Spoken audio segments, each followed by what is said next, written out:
Welcome to Strip Cover Lit, where we squeeze the bigger picture out of literature. I'm Adrian Ford, and we are here for another writer's quote. Now, I want to make the announcement real quick that this is not only another video in the writer's quote series, the writer's quote playlist here on the channel, but also part of a two-channel event, as I will be posting a video here every day of the month, as well as on my personal channel. Every day of the month, my personal channel, of course, will be linked through a pinned comment in the comments section below. Also, be sure you jump down there and leave nasty messages and call me names, because it's always fun. But we were here for another writer's quote. This writer's quote, of course, from where else would a writer's quote come but Papa? This is Ernest Hemingway on Writing, edited by Larry W. Phillips, and our quote for today comes from page 31. 31 was the number I wore in football in high school. Not that that means anything. When people talk, listen completely. Don't be thinking what you're going to say. Most people never listen, nor do they observe. You should be able to go into a room and when you come out, know everything that you saw there, and not only that. If that room gave you any feeling, you should know that exactly what it was that gave you that feeling. Try that for practice. When you're in town, stand outside the theater and see how people differ in the way they get out of taxis or motor cars. There are 1,000 ways to practice, and always think of other people. That last line, always think of other people. It is strange that every character, every writer has ever written, well, most characters people have ever written, I did read, again, but better on the channel. Most characters are a combination of two people. Some writers just write themselves. Most characters are a combination of you and someone else. It is a chimera of personalities. So the most that you can do is get just enough away from yourself that you start to get into someone else. The real trick there is trying to make that half you, half someone else person believable, real enough. But as Hemingway does say here, for a writer, everything is research. That is a strange predicament in which to find ourselves. Everything is research. Everything that we do, everything that we observe, everything that we hear is research on some level. We are accountable for it as storytellers, as writers, as communicators. And it is interesting to think that we would, is there any among us who would have it any other way? Would it be fun any other way? Would it be fun if it was not you regurgitating your childhood onto the page versus just making something up whole cloth?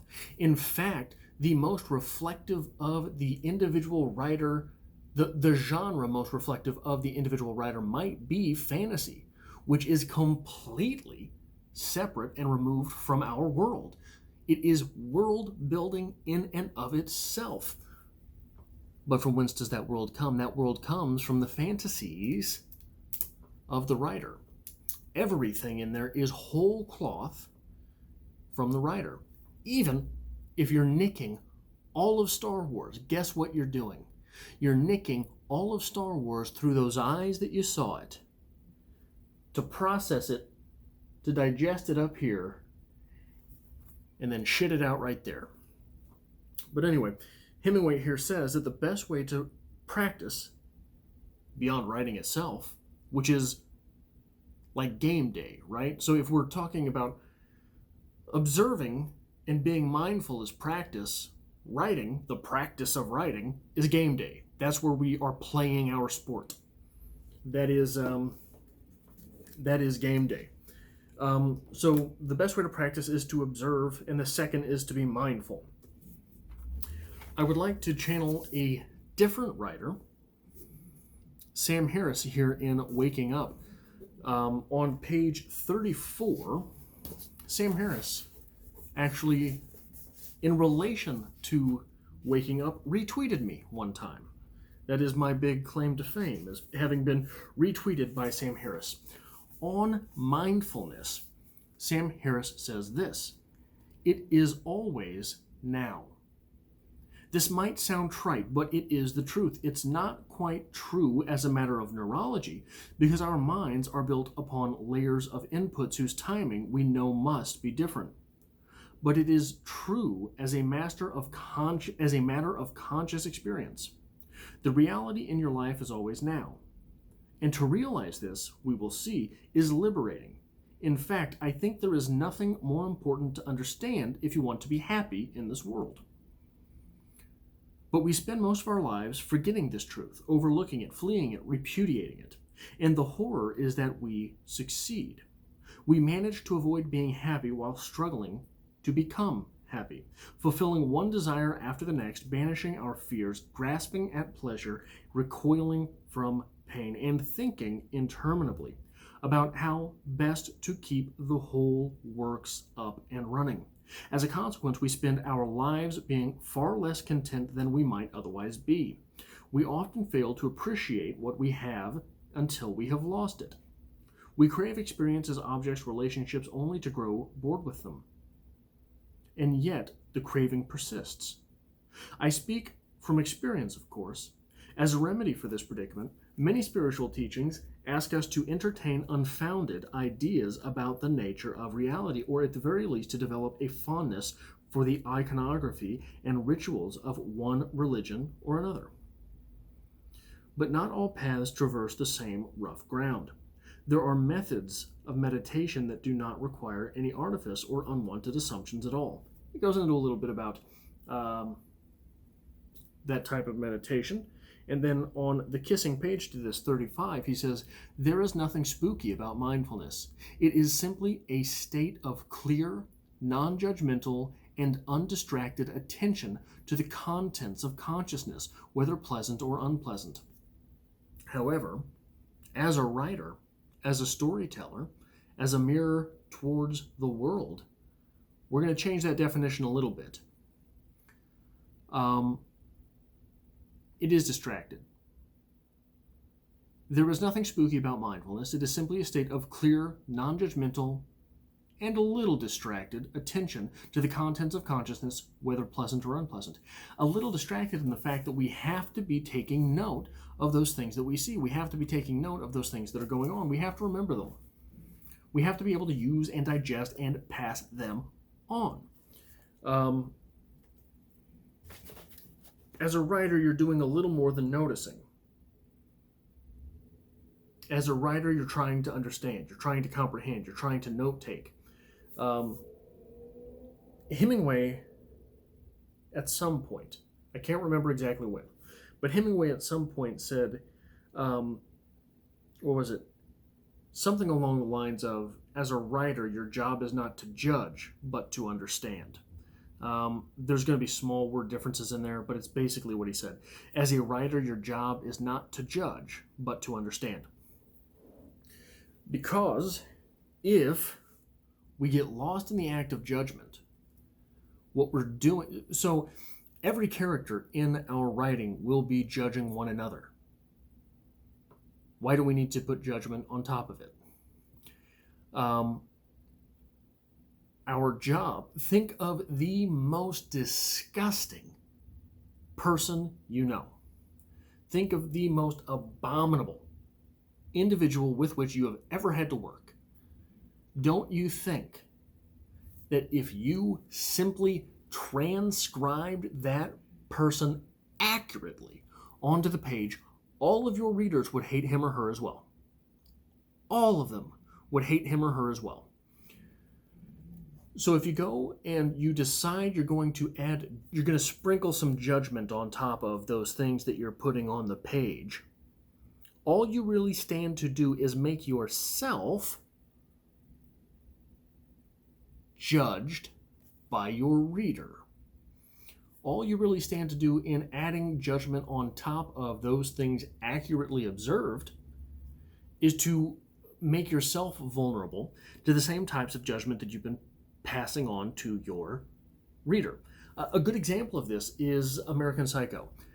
In American Psycho, Patrick Bateman is often passing judgment on the other characters in the book. So what do we do as the reader? We judge Patrick Bateman. Now, obviously, we're not judging Bret Easton Ellis, but if you're talking third person, all you're doing, if you're talking a third person perspective on your story, you're writing in third person, if you're judging as a writer, all you're doing is opening yourself up to that same level of judgment versus simply transcribing someone accurately onto the page. Let the reader make the decision for his or herself. Let the reader make the judgments for his or herself. What does it mean to listen completely? Not to hear, but to listen. Hear the words and understand their intent, not just their definitions. I try to think of dialogue as a way to express a character's wants more than their words. So if a character tells another character to stop, the reader should understand why. If Sally tells Jake, stop, your reader should understand why Sally wants Jake to stop. In fact, if you've done it well enough, if you transcribe that character well enough onto the page, before Sally talks, the reader will be sympathetic to her and want Jake already to stop. So I think that these are some of the things that Hemingway is saying in this quote. When people talk, listen completely. Don't be thinking what you're going to say. Most people never listen, nor do they observe. You should be able to go into a room and, when you come out, know everything that you saw there, and not only that. If that room gave you any feeling, you should know exactly what it was that gave you that feeling. Try that for practice. When you're in town, stand outside the theater and see how people differ in the way they get out of taxis or motor cars. There are 1,000 ways to practice, and always think of other people. If you can think of and understand and listen to people, I think it is easier to transcribe people accurately onto the page. As far as I'm concerned, that's our job here.